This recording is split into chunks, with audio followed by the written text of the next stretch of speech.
Para sa'yo kaibigan, ano ba yung mga bagay na dapat iwan natin o ipamana natin sa ating mga anak? Sasakyan, bahay, ari-arian? Kung future lang din naman ang pag-uusapan, bakit hindi pa tayo doon sa eternity? Walang katapusan, walang kasiraan. For what pa na papamanaan natin sila ng mga bagay na mawawala? Pang 100 years, 70 years, 60 years, or even 50 years.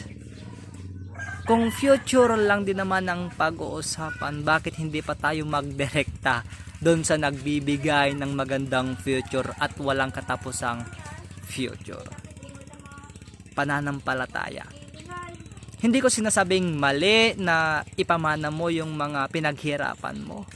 Pero ang sinasabi ko dito, kung yun din ang gagamitin ng kaaway para masira sila, for what pa?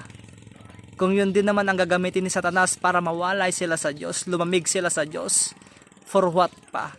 Ang dapat nating ipamana sa ating mga anak, ang ating pananampalataya sa Diyos.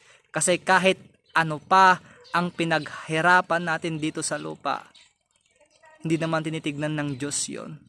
Ang tinitignan ng Diyos, yung pananampalataya mo na iniwan mo sa inyong mga anak. Kasi kapag namatay sila, aasahan mo magkikita pa kayo sa pangalawang buhay. Sayang naman, pinamanaan mo nga ng mga ari-arian, sa impyerno na naman mapupunta. Salamat kaibigan.